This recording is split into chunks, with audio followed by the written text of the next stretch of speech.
Hello student, welcome to our channel. आज के microprocessor and computer organisation microprocessor के tutorial में हम लोग देखेंगे मेमोरी ऑर्गेनाइजेशन। मेमोरी ऑर्गेनाइजेशन का मीनिंग है आपका मेमोरी कैसे मैनेज होती है, आपकी रैम रोम कैसे आपका मैनेज होगा, वो सब आप इसके अंदर देखेंगे। तो बेसिक कॉन्सेप्ट की हम लोग बात करते हैं मेमोरी का। So program and information are put away in a capacity unit called memory. जो आपका प्रोग्राम है या इंफॉर्मेशन जहां पर आप स्टोर करके रखते हैं वो आपकी कहलाती है memory. The execution speed of program is subjected to how quick the exchange of information and guidelines in among memory and process.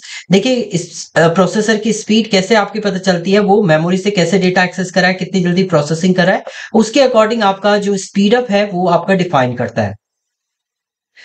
Memory coordinate as a assortment of cells. Every cell can store one digit of data, zero. और देखिए memory जो होती है वो आपकी different cell होते हैं memory के अंदर, और हर सेल आपका वन डिजिट से आपका मैनेज होता है, जिसमें जीरो और वन का आपका कॉम्बिनेशन रहेगा।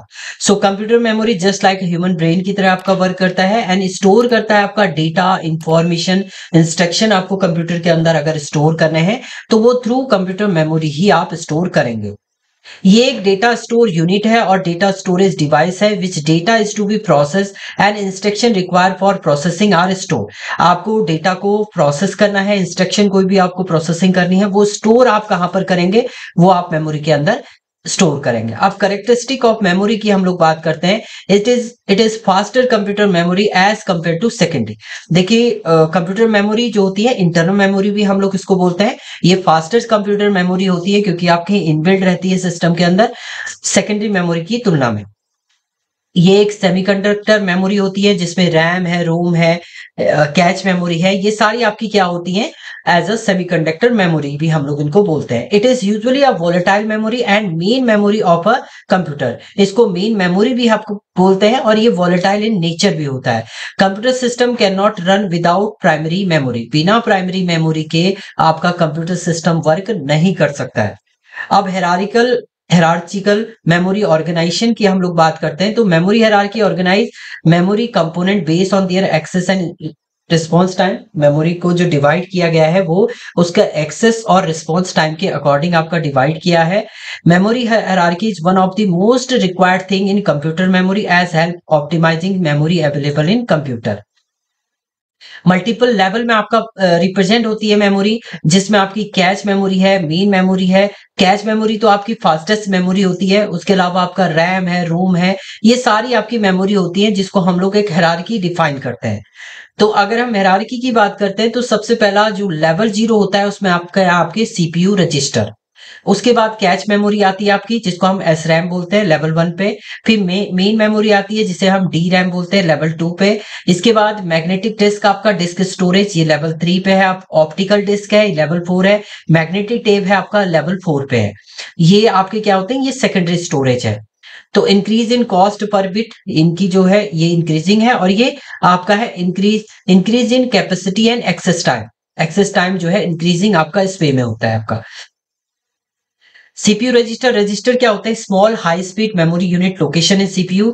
दे यूज स्टोर करते हैं फ्रिक्वेंटली डेटा, आपको स्टोर करना है, इंस्ट्रक्शन आपको स्टोर करना है और फास्टली डेटा एक्सेस करना है, तो आप सीपीयू रजिस्टर के थ्रू ये परफॉर्म कर सकते हैं। बट इनका जो स्टोरेज होता है बहुत स्मॉल होता है, स्मॉल स्टोरेज कैपेसिटी आपकी होती है। रेंज जो होती है 60 टू 64 बिट तक का डेटा ही ये आपका एक्सेस कर सकता है। इसके बाद दूसरा आता है आपका कैच मेमोरी। कैच मेमोरी आपकी फास्टेस्ट मेमोरी होती है, ये भी आपकी स्मॉल होती है और क्लोज होता है आपका सीपीयू के। And instruction that are has recently access. अब सबसे पहले अगर आपको डेटा एक्सेस करना है तो पहले कैच में चेक होगा, नहीं मिलेगा तब वो जाता है आपका मेन मेमोरी यानी रैम के पास। Cache memory is design to minimize the time it take to access data by providing the CPU with quick access frequently use data. Quickly access करना है आपको डेटा तो आप कैच मेमोरी के through से एक्सेस कर सकते हैं। इसके बाद आती है आपकी मेन मेमोरी। मेन मेमोरी को also known as a RAM, RAM भी बोलते हैं, प्राइमरी मेमोरी भी इसे बोला जाता है। It has the large storage capacity as compare to cache. Cache की तुलना में इसकी जो स्टोरेज स्पीड होती है वो आपकी लार्ज होती है। Store data and instruction that are currently in use by CPU. CPU जो डायरेक्टली आपका यूज करेगा वो आपका मेन मेमोरी को यूज कर सकता है। टाइप्स ऑफ मेन मेमोरी की हम लोग बात करते हैं, जिसमें स्टैटिक रैम है आपका, रैंडम एक्सेस मेमोरी है आपका, is store the binary information, flip flop में आपका डेटा स्टोर करेगा एंड फास्टली डेटा को एक्सेस करता है। डायनेमिक रैम ये स्टोर करता है डेटा को इन अ कैपेसिटर में एंड ये भी आपका फास्टली एक्सेस करता है। इसके बाद सेकेंडरी स्टोरेज की हम लोग बात करते हैं तो उसमें एचडीडी है, एसडीडी है आपका, ये सारे आपके क्या होते हैं, सेकेंडरी स्टोरेज होते हैं जो नॉन वोलेटाइल इन नेचर होता है। मतलब जो रैम है आपकी वो वोलेटाइल नेचर होता है, दैट मीन्स जैसी पावर ऑफ होता है आपका डेटा रैम से रिमूव हो जाता है, जबकि सेकेंडरी मेमोरी जो है वो नॉन वोलेटाइल नेचर रहता है, अगर पावर ऑफ भी हो रहा है तो डेटा आपका मेंटेन रहता है। It is used to store data and instruction that are not currently in use by CPU। जो डेटा एंड इंस्ट्रक्शन को वर्क नहीं कर रहा है उसे आप सेकेंडरी स्टोरेज में स्टोर कर सकते हैं। इसके बाद मैग्नेटिक डिस्क है आपका, सिंपली सर्कुलर प्लेट होती है, इसको भी हम लोग एज अ सेकेंडरी स्टोरेज ही बोलते हैं। मैग्नेटिक टेप है आपका, ये भी एक सेकेंडरी स्टोरेज है आपका। In case the magnetic tape the access time for a computer is little slower and then it requires some amount of time for accessing the strip. तो ये आपके डिफरेंट क्या थे, मेमोरी हायरार्की है and memory आपके ये process है। अगर हायरार्की की हम लोग बात करते हैं तो ये हायरार्की स्ट्रक्चर है जिसके थ्रू आपका जो डेटा है वो आपका एक्सेस होता है। तो लेवल 0 पे आपका सीपीयू रजिस्टर है, फिर कैच है, फिर मेन मेमोरी है, फिर मैग्नेटिक डिस्क, ऑप्टिकल डिस्क और मैग्नेटिक टेप है आपके। तो ये आपका मेमोरी ऑर्गेनाइजेशन था। Thank you student.